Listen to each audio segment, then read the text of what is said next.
Oh, welcome back, everyone, at least for those of you who are back on the second day.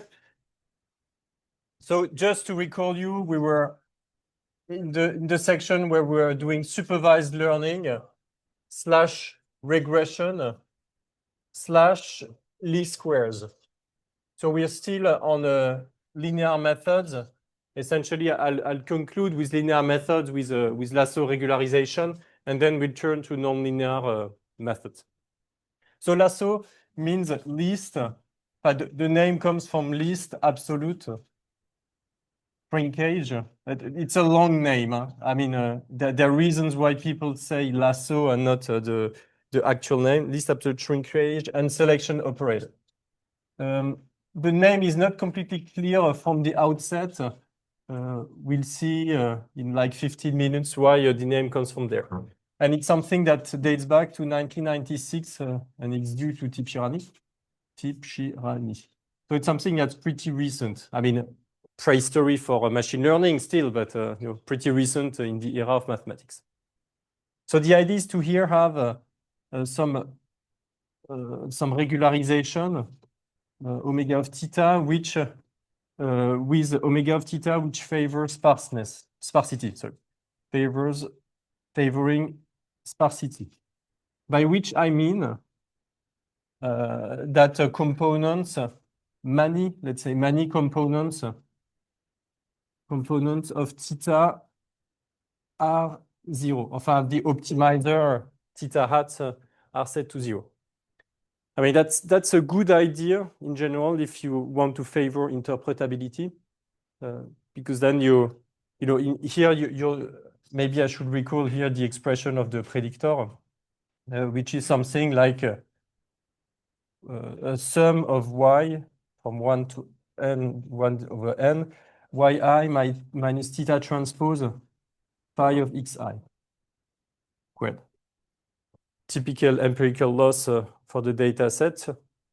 And here, if many components of theta are set to zero, you only have a few columns of the data sets that are being used for the prediction, and you can really know what is influencing the prediction, whether it's like room temperature, pressure, whatever. So really, that it's really great for interpretability.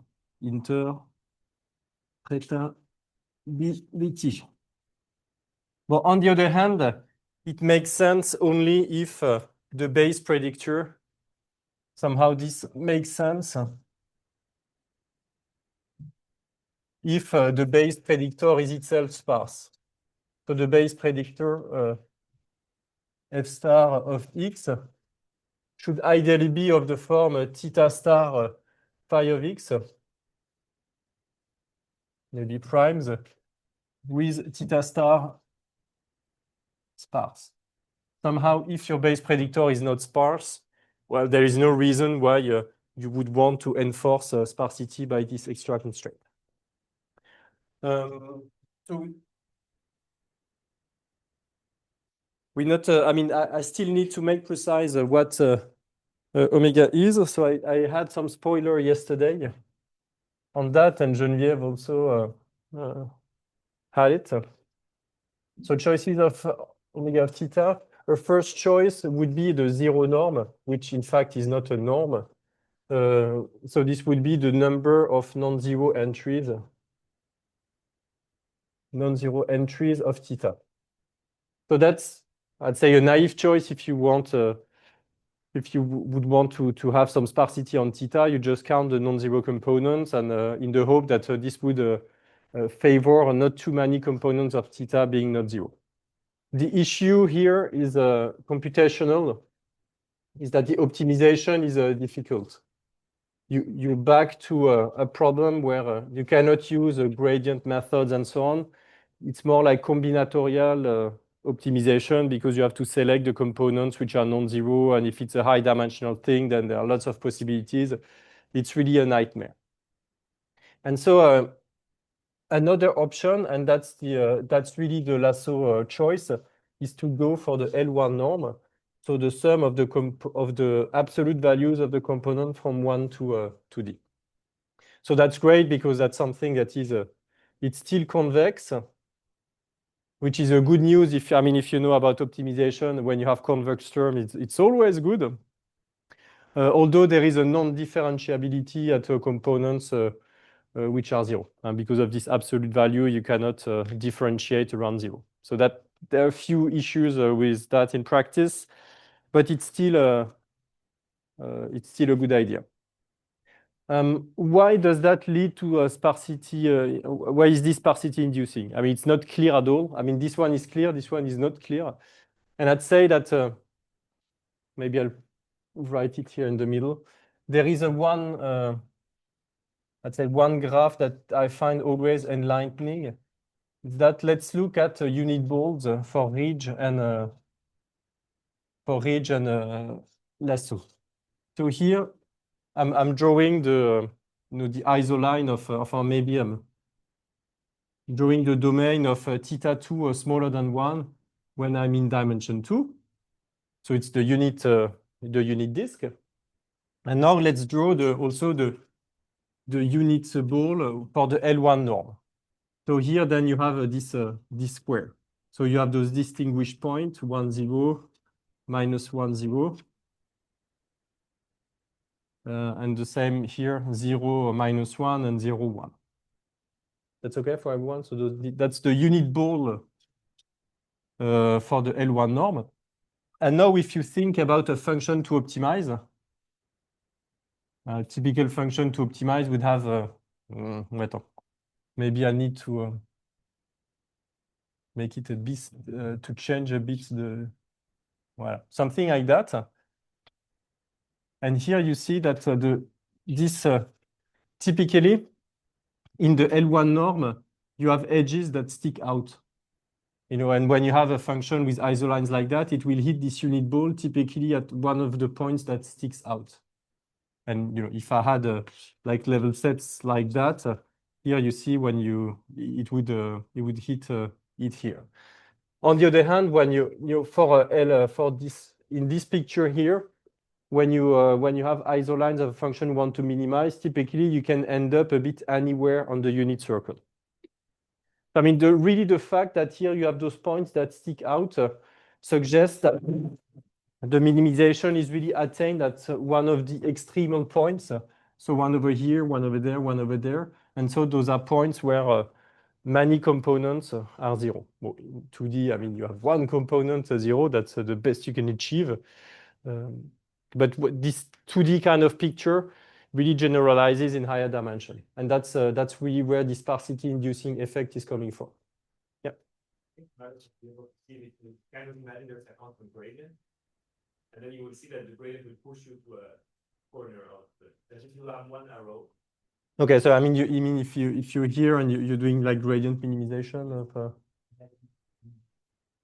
Yeah, sure. That. I guess you could see it that way as well. But yeah, I like this kind of picture of like having a balloon and being blown up by one of the edges.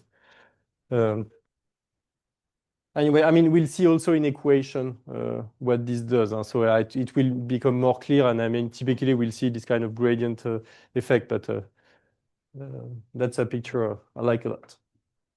Okay, so that's so really this L1 norm is some form of a compromise between something that's between a 2 norm, which is really smooth but somewhat too isotropic, and a 0 norm, which is great for sparsity, but doesn't really have some inducing effect. So let's see a bit in equation what lasso does. So in terms of, otherwise the discussion is the same as for ridge regression. In practice, you have to find the value of lambda, which you do by cross-validation and so on and so forth. But maybe let's see the 1D problem just to have a feeling for what's happening. And so let's consider the function f lambda of theta, which would be 1/2 y minus theta squared plus lambda theta. So that's really a mock ML problem where I have one data point, a function of phi of x, which is 1, and so it's somehow as simple as things can get. It's just to see the idea is to see what is the minimization, what is the minimizer here. So the argmin of that problem, I'm going to call it theta hat of lambda, and I want to see what it's like. And then we'll compare to ridge regression. Maybe let's do ridge regression first. So if I was doing ridge regression, so then maybe let's call it g lambda of theta. I would have 1/2 y minus theta squared plus lambda theta squared. To find the expression of theta hat, I'm deriving that, and I find theta minus y plus twice lambda theta, if I'm correct. Maybe I would have preferred not to have the factor 1/2, but okay, let's live with it. And so you find theta hat, which is y over 1 plus 2 lambda. So somehow compared to the unregularized value, which would be like theta hat equal y if you don't have regularization, you have a y that's a bit decreased by a factor 1 plus 2 lambda.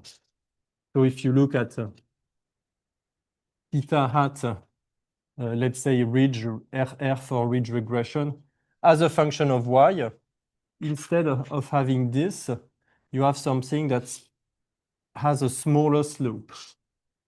So here you have a reduced slope. So you have a taming effect that for the largest values of the parameter, you decrease a bit the value. That's the ridge effect. Now let's look here for the for lasso. And so for lasso, we distinguish 3 situations. Well, first, I mean, this function here, it's for the mathematics, for the mostly, for those in the room who are more mathematically inclined, it's still a strongly convex function as the sum of this strongly convex function and this convex function. So overall, you have a unique minimizer, and we can try to find it. And so for that, we're going to distinguish 3 cases. Or do I maybe... yeah, one thing is that f prime, maybe before, let's look at the derivatives of f prime of lambda. So this function is globally smooth, except at 0. At 0, you may have some discontinuity. So here you have a discontinuity of the derivative. I'm not yet plotting the function because it depends a bit on the values, discontinuity of derivative. Depends on the relative values of y, theta, and so on to really make the plot precise. But so the derivative of the function would be what? It would be theta minus y minus theta minus lambda theta for theta, which is negative, because when theta is negative, this second term is minus lambda theta. It's theta minus y plus lambda theta for theta positive.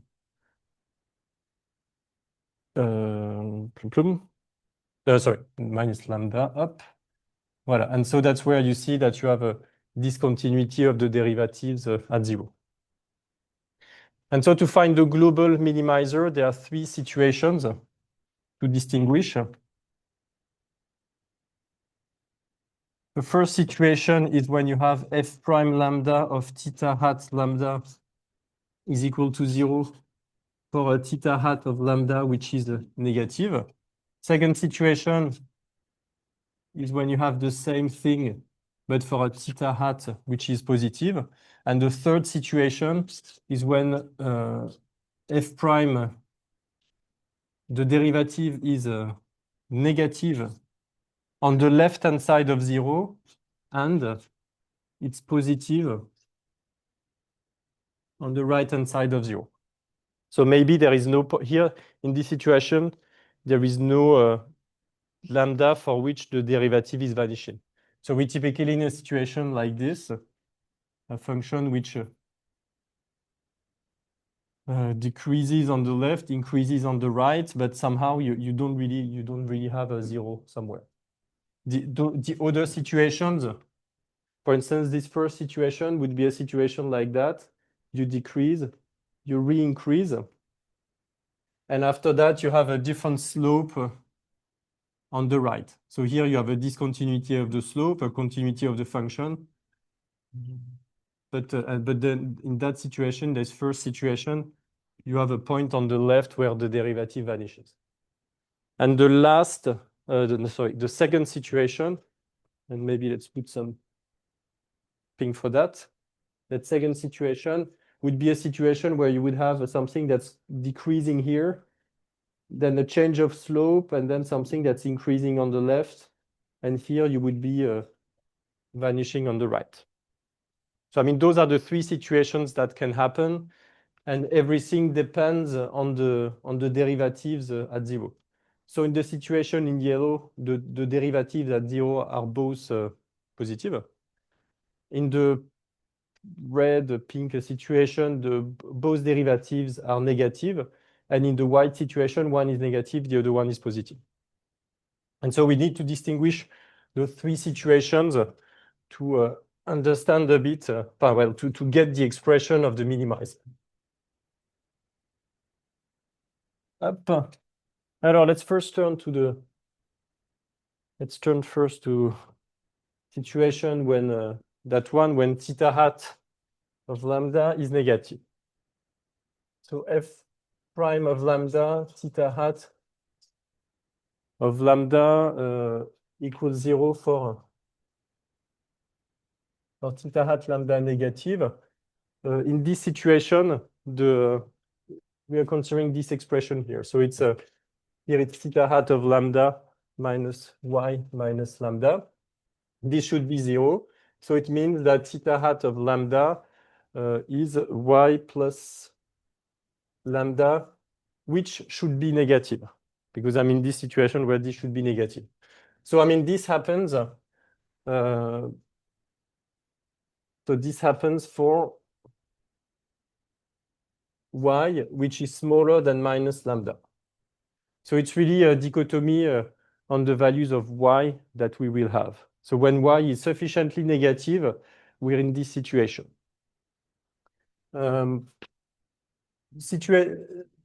other situation when this is equal to 0 for a theta hat of lambda, which is positive, then we use this expression of the derivative.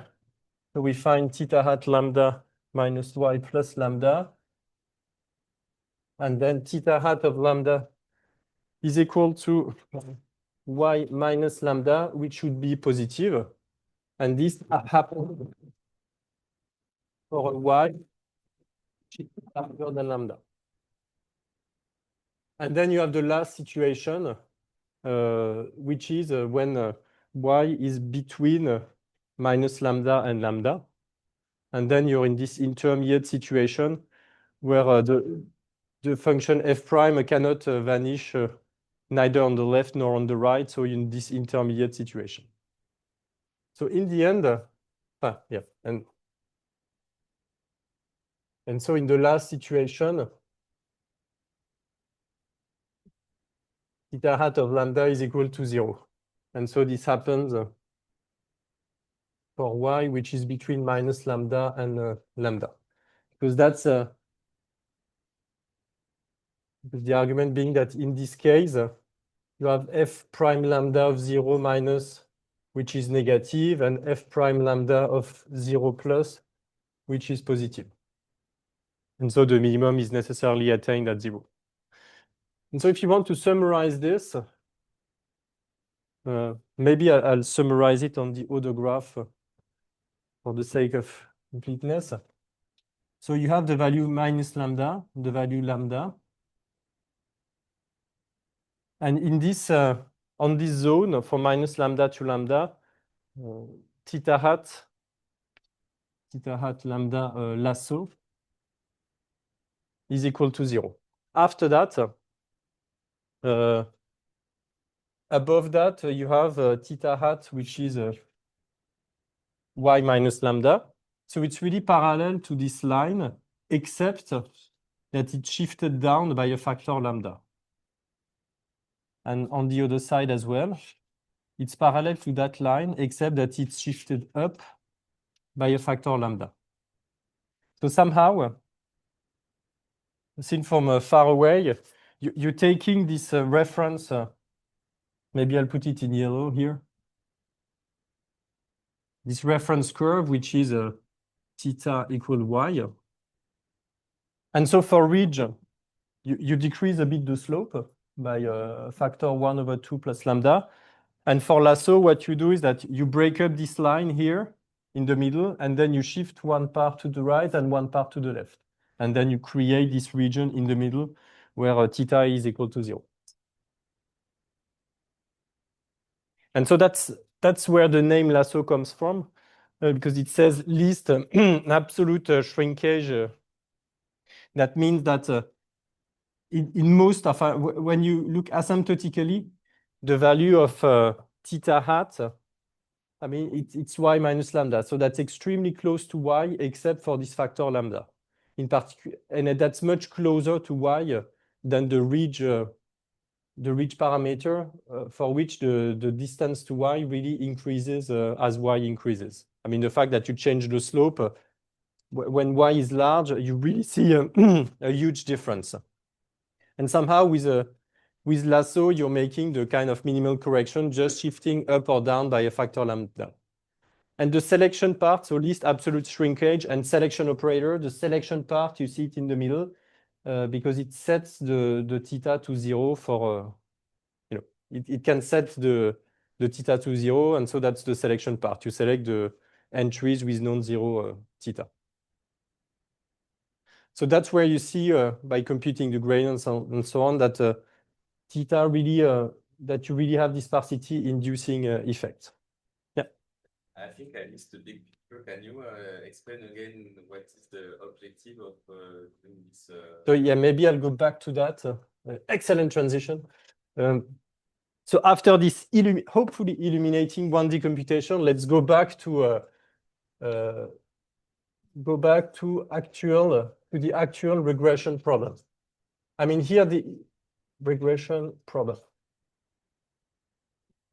The point here was that I wanted to motivate that by considering this minimization problem for theta in some subset, with Rn theta, which would be my the typical least square loss. So something we wrote under that form yesterday with the X, the design matrix. So something which looks this n times d matrix, which looks like that. So when you do that, I claimed that the fact that you add this one norm constraint has an inducing effect, so that when you minimize, you set a certain number of components of theta to 0. So the first motivation was this kind of picture with a square edges sticking out and so on. The other motivation is to consider that problem for one data point in 1D, and then you really see this inducing effect depending on the value of theta. The larger theta is, the larger the range of values of y for which theta is 0 becomes. It's really to key components. It's really to set components to 0. And the larger lambda is, the more components of theta are being set to 0. The first picture I drew was really based on this dual approach where you minimize Rn of theta with the constraint that omega of theta is smaller than c. So that's the dual thing, and so that's why I was restricting to a ball and so on. So that was first picture, and second picture, going with the Lagrangian is more or less like the computation I did. Now, I mean, in practice here, you don't have, there is no analytical expression. So we've seen yesterday that for ridge regression, a valuable feature of ridge regression was that we had an analytical expression for theta hat, and it boils down to to solving a matrix problem. And here we have no analytical expression for theta hat lambda. I mean, even writing down the necessary conditions of the minimizer is a bit painful because of the non-differentiable nature of the constraint. So in practice, you have to rely here on numerical methods. And in particular, the one which is named the coordinate descent. And that's, I'd say, the default method for lasso, and the one which is implemented, for instance, in scikit-learn. So coordinate descent corresponds to somehow a splitting strategy where you would minimize this function, one component of theta after the other. So your theta parameter has a d component, theta 1 to theta d. And so what you would initialize to some value, say all components to 0, typical choice. And then you take one component and you freeze all the other ones. And in this situation, you're back to minimizing a 1D problem of that form, because there is only one parameter theta that changes. And so, well, here there will be a sum of data points, but otherwise you're really back to a 1D problem where just one component theta changes. And so in this case, you have an analytical expression for minimizing just over this one component, all the other ones being fixed. And so you do that. You initialize, you fix components from 2 to d, you minimize for the first one, you update to the new value, then you fix the first component and the ones from 3 to d, and you minimize for the second one, and so on and so forth. And you go over all coordinates over and over until you have reached some termination criteria. Okay, so that's really what coordinate descent is. And that's how this lasso problem is solved in practice. And when you do that, then you realize that you're setting various components of theta to 0, and this does not come to a surprise, because we've seen on this 1D example that depending on the value of lambda, you can really end up with the components of theta being 0. Any question on lasso? So I mean, in the end, it's really an interesting method when you want to select component and you believe that not so many components of theta should be non-zero in the end. It's really to identify important features in the data.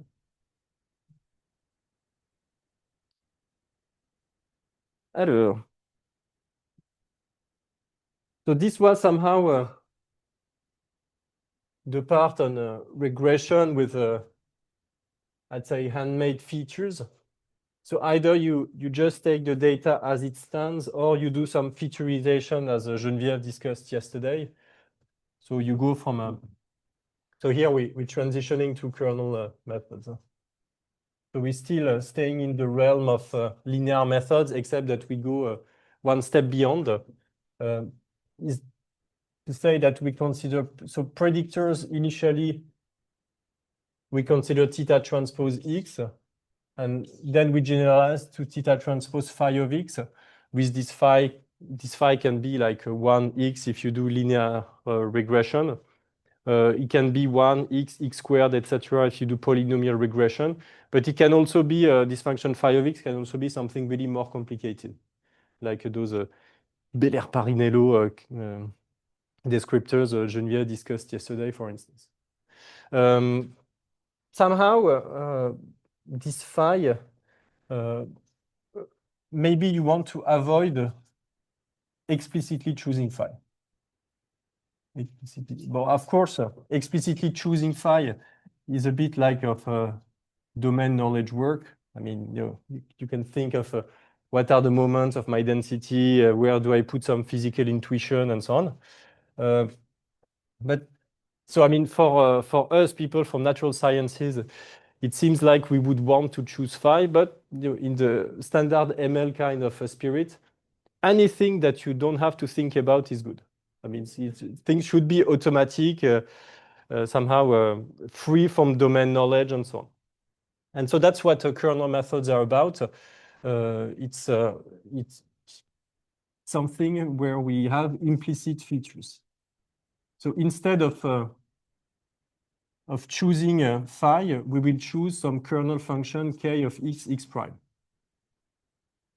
So something that, well, a certain function of x and x prime.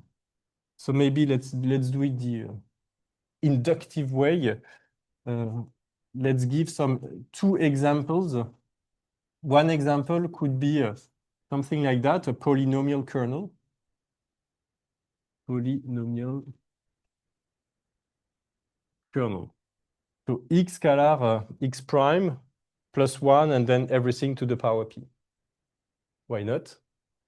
Other example would be a Gaussian kernel. Maybe that's I mean, I'd say that's probably the one that's most known in practice. Up and just to have consistent notation would be something like x minus x prime squared Euclidean norm divided by 2 sigma squared. In which case there is one free parameter to choose here. There is this bandwidth sigma, which would be a parameter of the method. And usual thing, if the question is, what should sigma be? Cross validation. Yeah.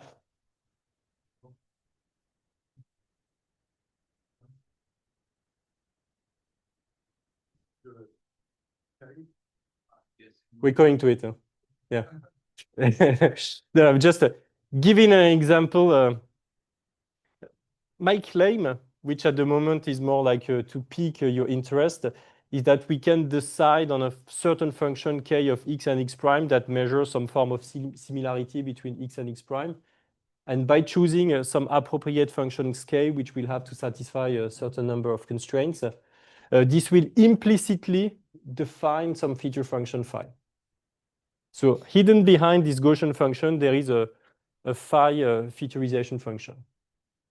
And that's the whole point of kernel methods, to really work with k and rewrite everything in k's, including predictions, but somehow it can be interpreted as choosing an appropriate function phi. So maybe I can kill the suspense immediately by saying that this k of x prime is in fact phi of x.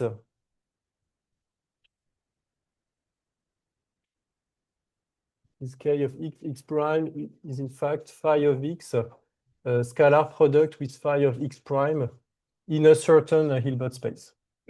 And that's where trouble starts, because I mean this Hilbert space is not known and maybe it's infinite dimensional. So it's you know that there is a function phi behind, but you don't know which one. The other way around is easier. If you have a featurization function, you can define a kernel from that function. And that's your kernel. But people usually do it the other way around. They choose a kernel and they don't care about what featurization function is behind. So it's a bit of an abstract thing, to be honest. So here, let me give you a few definitions there, just to make that precise. So I mean, kernel methods, it's really machine learning from the years 2000. Before the successes of the first neural networks in 2012 in the image competitions, I mean, everyone was really into kernels. I mean, this was really machine learning 20 years ago. So I mean, it's still used, and it still has benefits, kernels. I don't know whether you'll talk about that, Geneviève, but I mean, in those kernel methods, you can have a posteriori error estimates. Some things are really easily analytically solvable. I mean, there are nice mathematical properties in this framework, which was really well developed by mathematicians. So I'm still teaching it because, maybe in 10 or 15 years from now, it will come back and supersede neural networks. Who knows? And otherwise, I mean, it's just a nice mathematical concept, and who doesn't like a good mathematics in the morning? So a kernel, so it's a function which has two arguments, x and x prime. So those are two typical examples, which has non-negative values, and this is said to be positive definite, symmetric, so PDS. And that will be the right notion if the following holds. For any, if you take n data points in your set, and you construct the matrix with entries x1, x1, x1, x2, x1, x3. So you're really filling in your matrix. Sorry, 2, 1, xn, x1. You're really filling the entries, so kij. It's the kernel applied to xi, xj. That's how it should read. So it's a n by n matrix. And so this matrix should be a symmetric positive semi-definite. Is symmetric.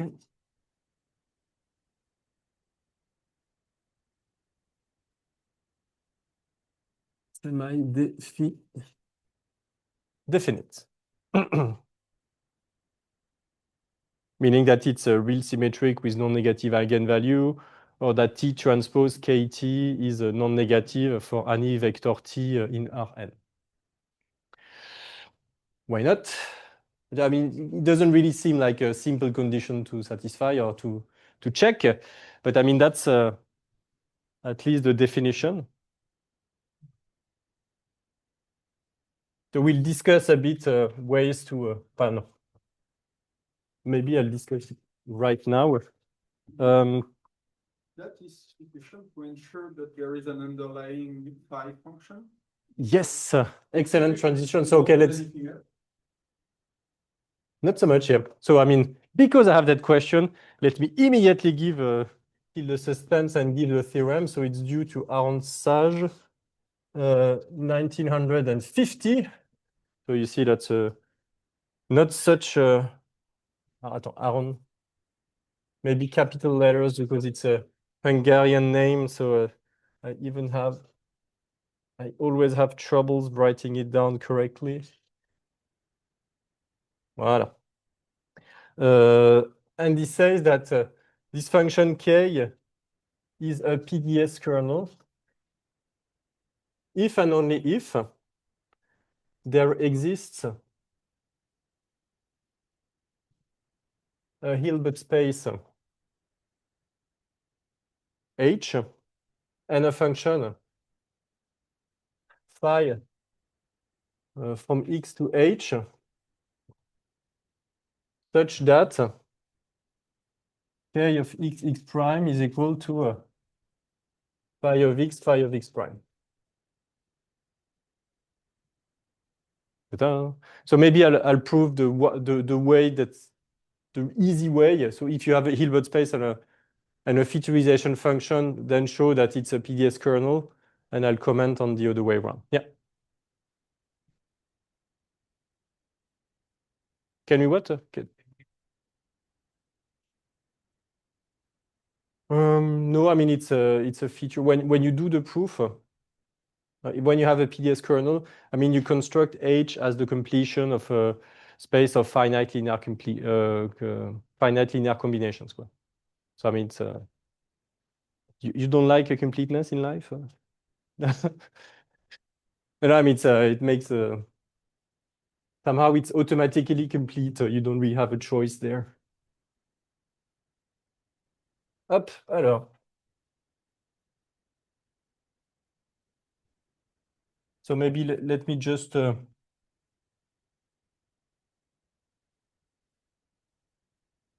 the proof, so let's do the way that way. So if we have a featurization function, then let's look at T transpose KT. So I'm considering, I'm fixing one value of n. I'm considering this matrix. I'm considering a vector T in R to the n. And then you have the sum of the k of xi, xj, ti, tj, from ij from 1 to n. Now I remember that this is in fact phi of xi, phi of xj in H. So I end up with the sum of the ti phi of xi scalar product with the sum of the phi with the tj's phi of xj. And so this is the squared norm of the sum of the ti phi of xi I equal 1 to n. So that's automatically non-negative. So that's really the easy part. And so for the other part, which I'm only very briefly mentioning, you introduce this Hilbert space H naught, which is the sum of the finite linear combinations of elements of the form ti, k, dot, comma, xi. So with real value ti's, xi elements of x, and I, which is a finite cardinality. So you have this kernel, so you can consider this space of functions, but this space of finite linear combination of functions. And so the claim is that, and you end doing it with the scalar product.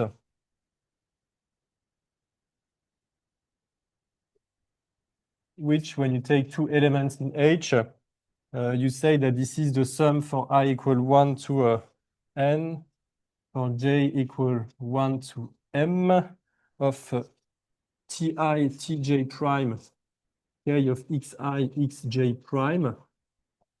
If this function f is the sum from I equal 1 to n of ti, k of dot xi, and this one is the sum of the tj primes k dot xj prime. So when you have two elements of this Hilbert space, you define this scalar product here. So you can check that this scalar product, in fact, does not depend on the representative that you're choosing here.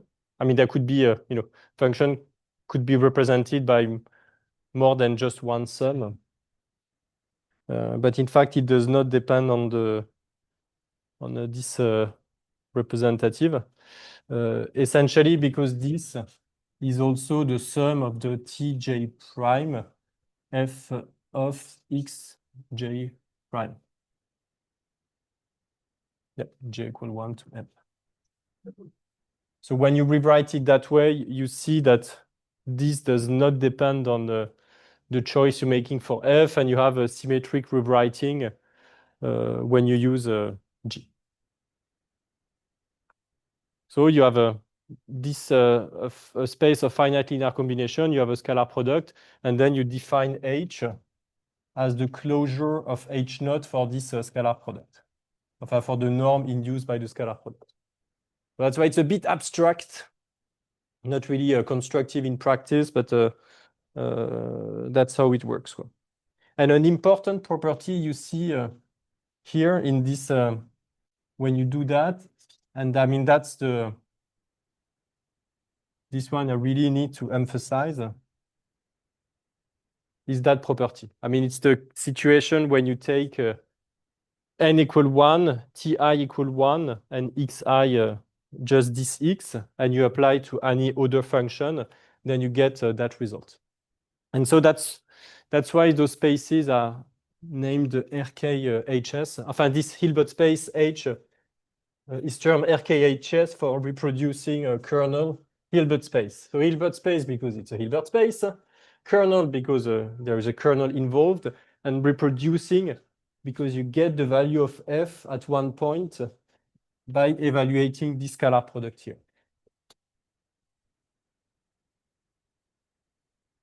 H is RKHS.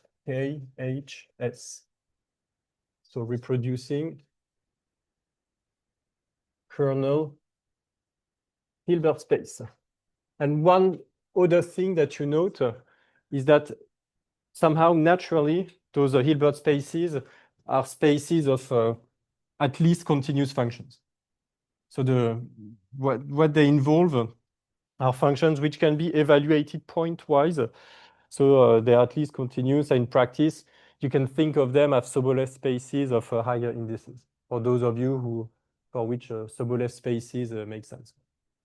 So this property, it's a little bit like a delta function. Some unit kind of thing, yeah. Enfin, delta, oui, yeah. There is a unit property. Yeah. So, I mean, that's in practice. I mean, somehow you can think as really as a phi your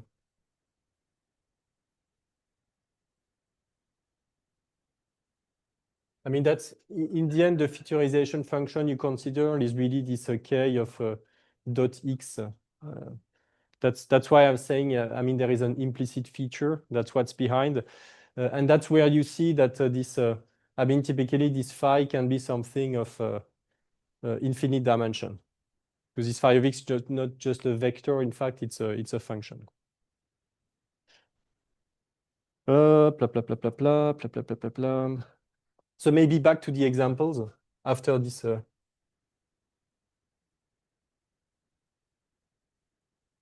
Let's consider first the polynomial kernels, which are maybe not the ones that are used most in practice, but at least it's we can do things exactly in this case. So let's consider the exponent p equal 2, and let's be in 2D. And then I introduce this function phi of x, which is x1 squared, x2 squared, square root of 2 x1, x2, square root of 2 x1, square root of 2 x2. And so that's a vector in dimension 6. And then I claim that this k of x prime, it's indeed the scalar product between phi of x and phi of x prime in dimension 6. I mean, there is a little, it's not obvious, and you have to work out the computation, but in the end, I'm sure you believe me, this gives the result. So I mean, here in this situation, we immediately have that this kernel is indeed a positive definite symmetric kernel, because we can explicitly write out the featurization function that's associated with it. Yeah, you have only 5 class. Do I? I do. Alors, lequel j'ai oublié? Ah, I forgot the one. Yeah, you need a 1 at the end to get the 1 over here. I see that you're paying attention. That's good. So in this case, I mean, there is an explicit example, and in fact, the Hilbert space, it's not infinite dimension. The Gaussian case is more complicated because then phi is infinite, is infinite dimensional. And in fact, you use Fourier analysis to check the PDS property of the kernel. Essentially, Bochner's criterion for making sure that you have a PDS kernel. So I mean, that's that's where mathematicians come in handy when you have to understand what type of choices are allowed for kernel functions.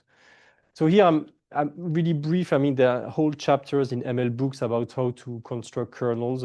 You start from elementary ones, and then there are lots of operations that are allowed: multiplying kernels, dividing, renormalizing. I mean, there's a whole zoo of things. In practice, in scikit-learn, for instance, I guess that the default choice would be the Gaussian kernel, which would be called RBF, radial basis functions, and then the polynomial kernels as well. But yeah, and apart from that, I'm not sure what's used in practice for computing energies and forces, but the suspense will probably end this afternoon about that. So just be patient and you'll know. So at this stage, I've motivated, I mean, I've shown you kernels, featureization functions that behind, but it's not clear yet what to do with that. And so let me, I will give a result, which is called the representer theorem, to show you how to, that you can make predictions using only the kernels and not the featureization functions. Because here, I mean, in practice, if you have to find the featureization functions, you cannot really make anything out of it. And after that, I mean, I'll give the general result, and after that, we will do kernel least squares, and to show you how it works to do least square fitting with kernels. Yeah.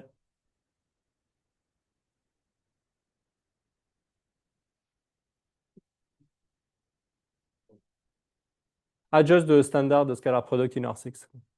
Le standard Euclidean, nothing fancy there. Quoi.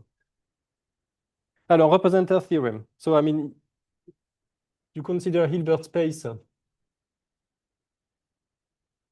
H, a feature map, something which goes from X to H.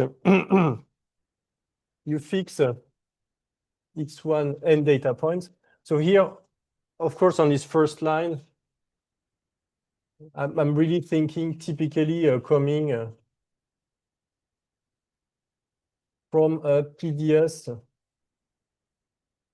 kernel K. So I don't really have a specific Hilbert space or specific featureization function in mind, but it's really something that comes from a kernel. I realize that my H's and my X's are a bit alike, so I hope that's not too perturbing. So maybe I'll put a vertical, horizontal bar to the H's. And so then we consider function psi from Rn plus 1 to R, which is non-decreasing with respect to the last argument. With respect to the last argument. So maybe I'll do directly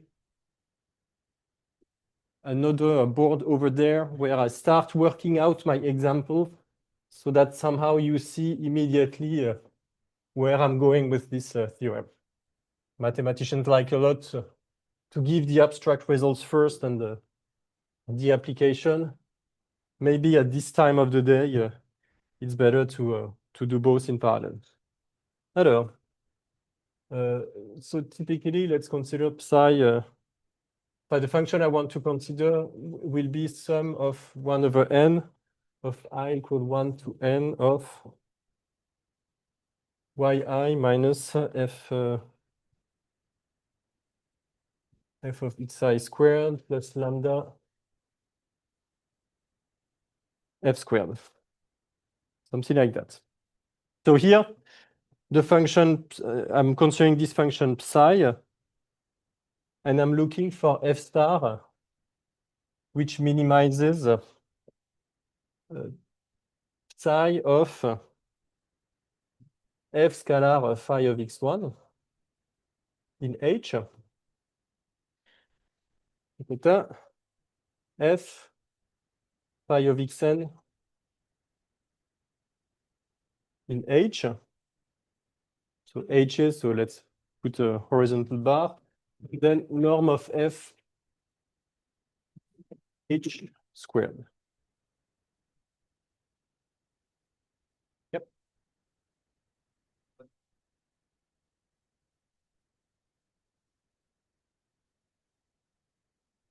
Yes. Yes, I mean here I was going to write it down, but yeah, that's a. So here in this example, psi of.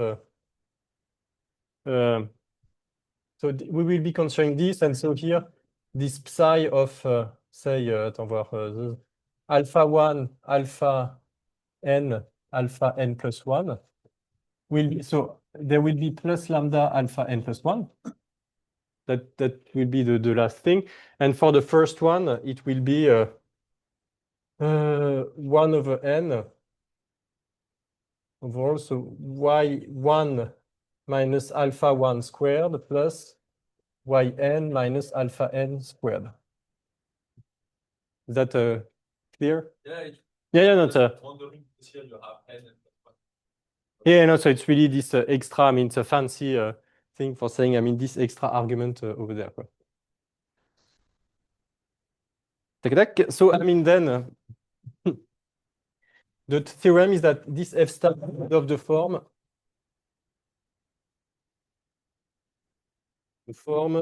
the sum of I equal 1 to n of ti k of dot x.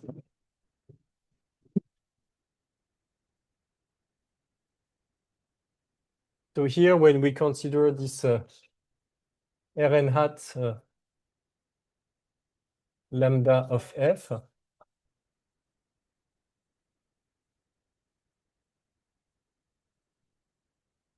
here what I mean is that the minimizer is of the form. I should say that I'm minimizing upon h. Did I? So here I'm minimizing over any element in the Hilbert space, h. And here what I can say is that then the minimizer is of the form f of check here of the form f of f star of x is equal to the sum of ti k of x xi. I mean, that's it's not obvious here. So here I'm considering a kernel K, a Hilbert space H, and a feature function. No, and a kernel K. That's it. And so if I'm working with the functions, if I'm minimizing upon functions in my Hilbert space H associated with the kernel, I know that the minimizer are necessarily of this form. So it's a finite linear combination of the kernel evaluated at the data point. And that's how I get this predictor function f star. So all that remains to be done here is to identify the t's. So you need to identify t1 to tn, but that's all you need to do somehow. And so you've reduced the problem of finding a function to the problem of finding n coefficients. That's I mean, the theorem over there, in terms of proof, it's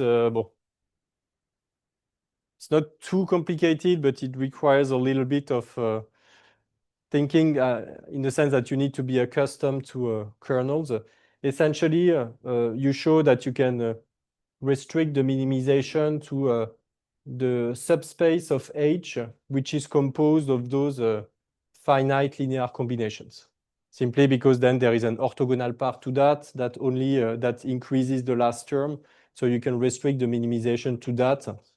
And when you do so, here those f phi's, I mean just the evaluation of the kernel, it's just the evaluation of the function at those points.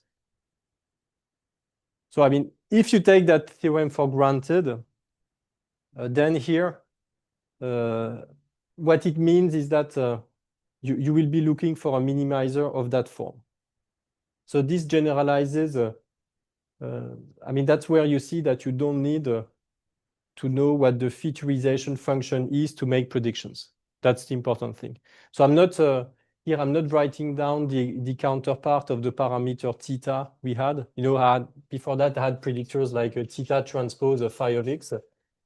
I'm never writing somehow those kind of things. I'm directly writing out, so I'm never really writing out theta. I'm directly writing out the prediction function, like here. So I'm making everything to avoid writing any phi somewhere. And so are not the equivalent of the thetas? To some extent, yes. And I mean, I'm going to write now the conditions for the t's. Is that so? I mean, because we know that the minimizer is of this form, we can rewrite this function here as 1/n, the sum of, attends, alors do I, ouais, plutôt, let's write it directly matrix mode. So this will be 1 minus kt squared plus lambda t transpose kt. So here t is my vector of parameters t1, tn, which I want to find. And here f of xi, so you see that here in particular f of xi, it's this k matrix applied to t, out of which we're taking the if component. So in the end, this regularized empirical risk, you can rewrite it under that form. So that's where, I mean, yeah, here I guess it's more or less obvious. It really looks like what we have been doing yesterday, except that theta has been transformed to a t, and that the design matrix capital X has been replaced by this matrix K.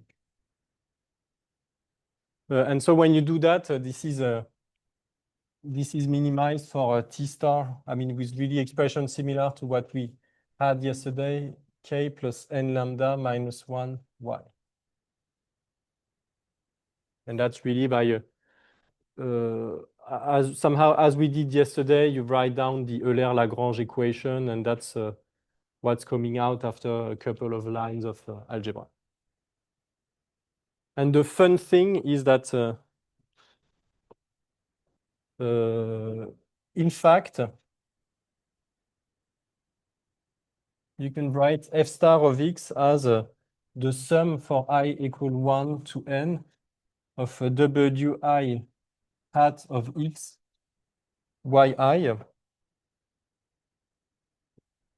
with w hats for which I will give the expression. But here you see that somehow with kernel methods, then you're making prediction based on, as in k, as for k nearest neighbors. Somehow you're doing some form of aggregation or average of the labels for the data points with some weights wi, which are found by solving a matrix problem.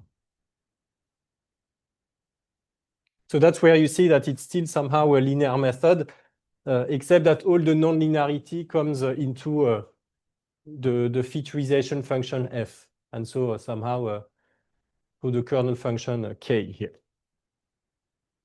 And so the kernels, they satisfy those w's,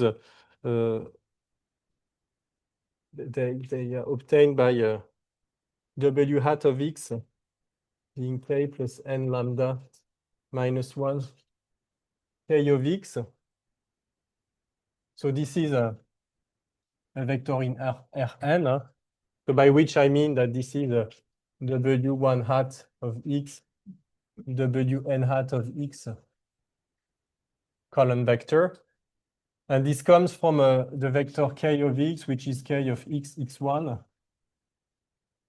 k of x, xn. So you construct this column wector x. You compute that column vector by typically solving a linear system. And this gives you your weights w's. And that's and after that, you use them to make a prediction like that.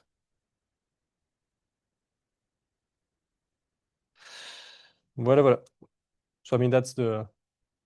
So in the end, the kernel method, it's really like ordinary least squares, except that you have this. You're making everything not to define explicitly the featurization function phi, but working with everything in terms of a kernel function. Yeah. Sorry? No, I mean, here I'm making a prediction at a new point x now.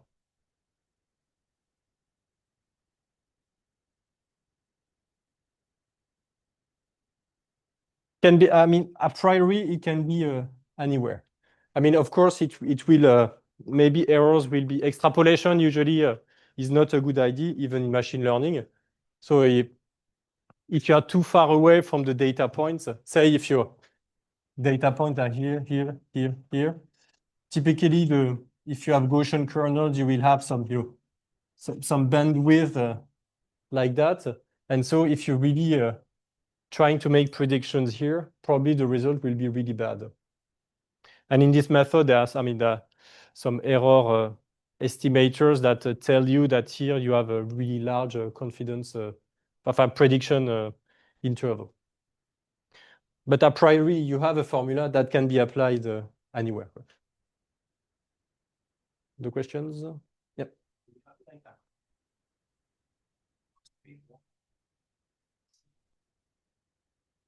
No, it's outside here. I mean, it's everywhere. At every point X, you have a prediction interval. So you have the predicted value and then, some estimate of the uncertainty, which can be pretty large. So, I mean, don't be too optimistic here. But at least there are some guarantees. Just to summarize, so if I have some data and I want to feed them, but I don't know how to choose the function, then I should use a kernel method because it's more flexible. It will sort of find automatically the... Yeah, because I mean, if you want to do just simple linear least square methods, I mean, you can always choose a kernel which is just x scalar x prime, and this corresponds to, or maybe this plus 1, and this corresponds to the factorization function phi, which is 1x. So, just simple linear least square. So there is you can try linear kernels, and after that, you can say, okay, but then let's try other kernels, polynomial, Gaussian, and so on. So somehow it's a hyperparameter of the ordinary least squares method. And so then usual thing, you try out different kernels, you optimize the value of lambda, and then you check all this on the validation set, and in the end, you go for the one that gives the best validation error. Yeah. Behind these kernels, there is still a choice of which kernel to use. Yep. But is it possible that in the limit of completeness in this Hilbert space, any choice would give the same results? I mean, if you have an infinite number of data points, I guess then it should all results would be more or less could be similar, but otherwise there is definitely no reason that this would be the case. We can see that the choice of basis for the Hilbert space. Yeah, so somehow, yeah.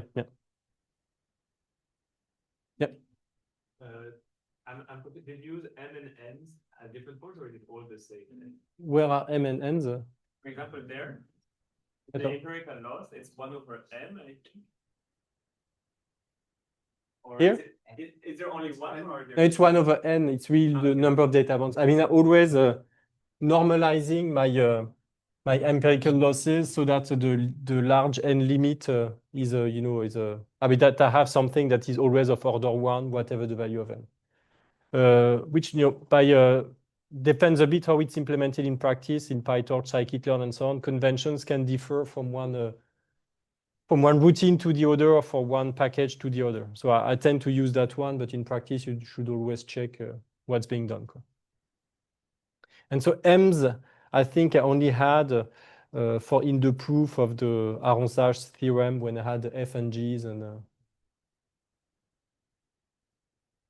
other questions? So if not, let's move on to the next level, trees. So I intend to do trees, ensemble methods, then neural networks. I mean, those will be the next two methods. So trees, somehow it's a bit for culture, I would say, because they don't necessarily appear that explicitly in a molecular dynamics, as far as I know. But maybe someone here in the room has a creative idea of using trees, and just for culture, it's nice.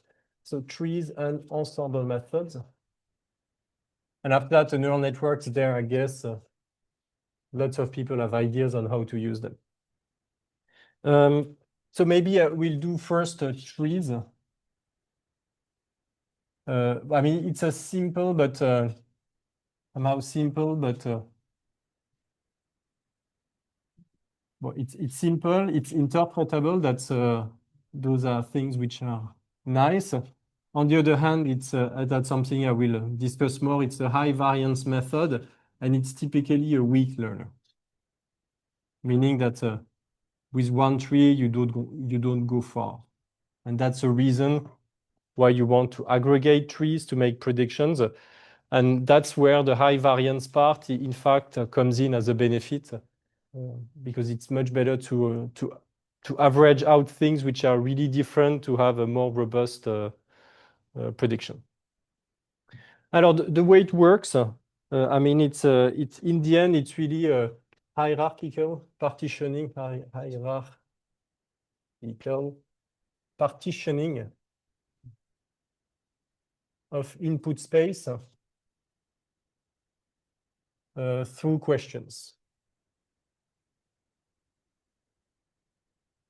And that's really how it's represented in practice. So maybe let's start with one example. So here I'm doing an example where I'm in dimension D, dimension 2 here. And then the first question is whether my data is smaller or larger than T1. So typically here I will have X1, X2, and I first have this level T1, and that's the first partition I'm making. And always by convention, the yes is on the left, no is on the right. So if it's smaller than T1, then I'm checking whether X is smaller than T2. And if it's smaller than T2, then I'm predicting the value R1. And if it's larger, then maybe I'm checking whether X1 is smaller than T3. So here, smaller than T1, and then X2 smaller than T2. So maybe let's draw a line here, T2. If I'm smaller than T2, I'm predicting R1 in that region. Okay? Now, after that, I'm checking whether X1 is smaller than T3. So maybe T3 is here. And then I've got R4 and R5. So if I'm smaller than T3, let's predict R4, and otherwise, let's predict R5. Back, and on the other hand, let's say that here maybe we check whether X2 is smaller than T4, and if yes, we predict R3, and otherwise R2. So if yes, R2 and R3. Well, here my numbering of regions starts to make sense because it's 1, 2, 3, and after that, next level, 4, 5. Otherwise, it did not make sense until that stage.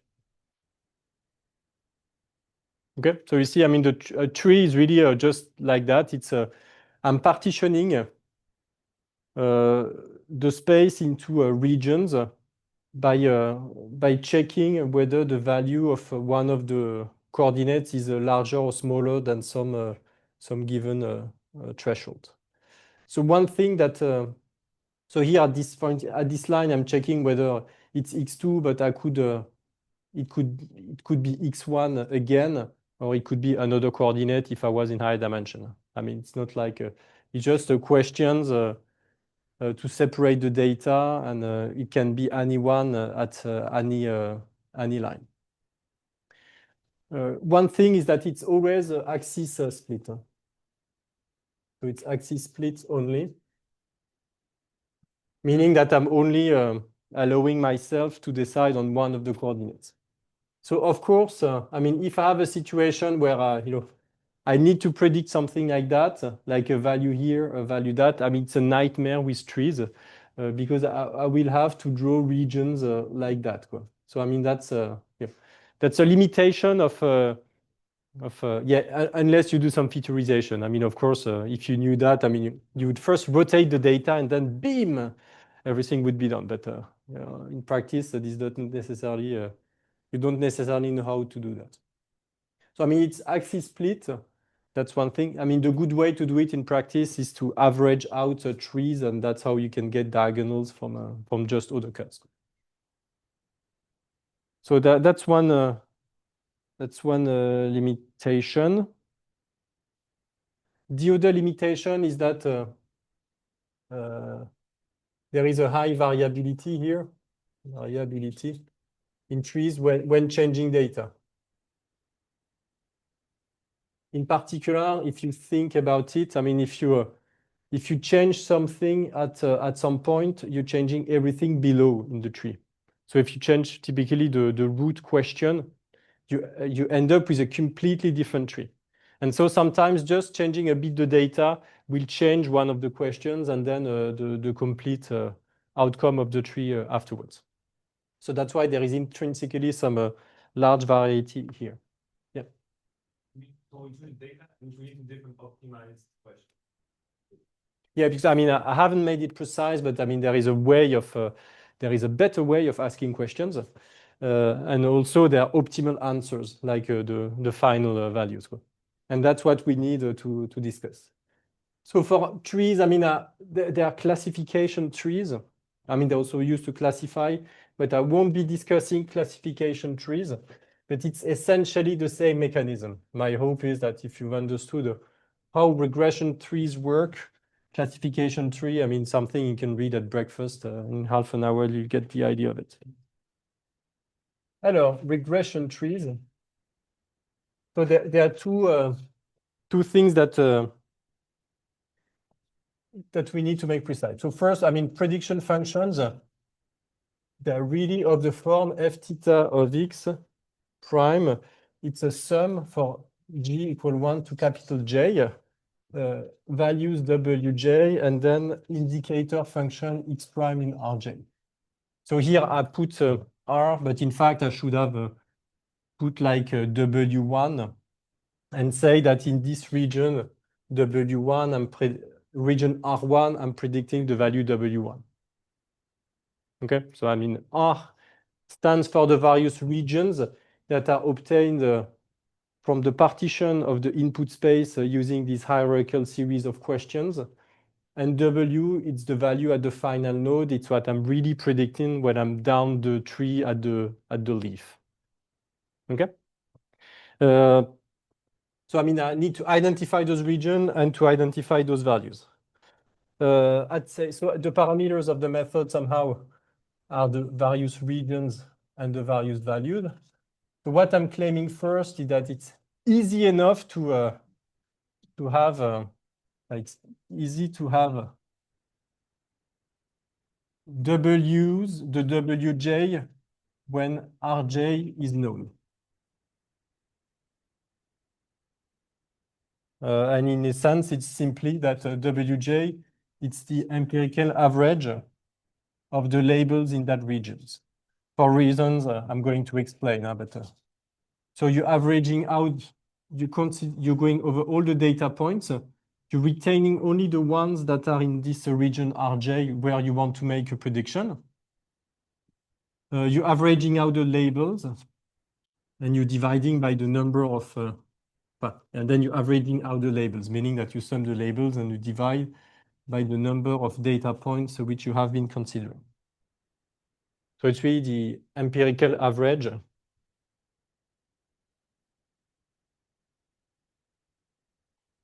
in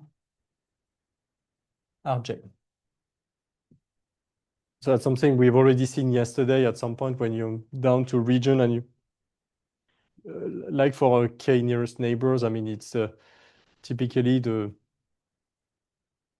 default choice to use the empirical average to make the prediction. Turns out that this, I mean, the motivation, there is an actual mathematical motivation for that. Yeah, I had a question. Yeah, this is one of the reasons for that. But they don't. Yeah, it's because of those questions. I mean, it's like a binary thing. It's, I mean, there is no thing like a Schrödinger cat in a tree. You're on the left or on the right, and not both at the same time. Alors, so the motivation is that here so everything I'm doing here, it's unregularized. Maybe I will discuss ways of regularizing trees, but typically I will not. I mean, for trees, the regularization will be simply to, I'll discuss regularization afterwards, or maybe now. I mean, typically you can regularize trees, and for that you will limit the depth. So you'll say that I only allow the tree to go to level 2 or 3 at most, and not further down below. That's one thing, limit depth or the minimal number of points.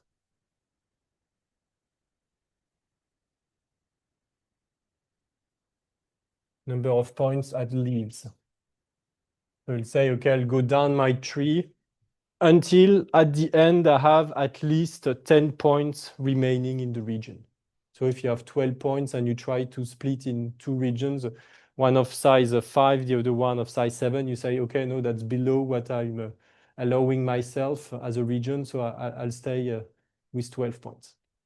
So those are 2 ways of regularizing the tree, because if you don't regularize, and somehow if you allow the tree to go down the road to extreme depth and no minimal number of points in the nodes, you will end up with regions which have exactly one and only one data point in them.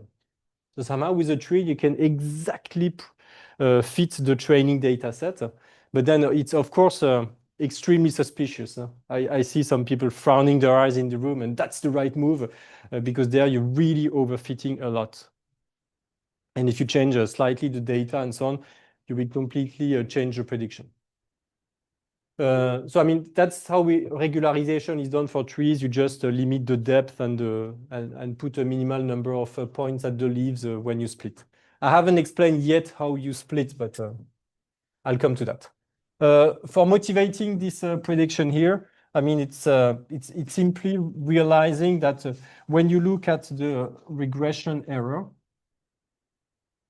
the training regression error. So here it's really bare training regression error because there is no regularization, extra regularization term involved, because regularization somehow comes in a different way, structurally, I would say. So this thing here, you can rewrite it as a minimization over the various input regions, because my questions partition the space. I can now enumerate my data points by regions. And in each region, I'm enumerating data points in them. So that's this ij set of indices. It's all the indices between 1 and n for which the data point is in the region Rj. And so when I'm in those, when I'm in this region Rj, so those are points in Rj. When I'm in Rj, I know what my prediction is. It's simply a Wj. And so here you see that we are just juxtaposing minimization problems, one next to the other, where I need to find this value W in each of the regions Rj. And so I can solve those minimization problems independently. And you can write down the Euler-Lagrange equation and so on, and check that Wj is simply the empirical average in each of the regions. So that's why I'm saying that the final prediction I'm not worried about. I'm not worried about. What I care is how I construct the regions, and that's where all the fun is. Alors, somehow the idea of constructing the region is to constructing the regions is to maximally reduce the error, the empirical error, the empirical risk at each stage. So let's be at a node. Let's consider that we are at some node. So maybe we have the first set of questions. Maybe I'm here in my tree.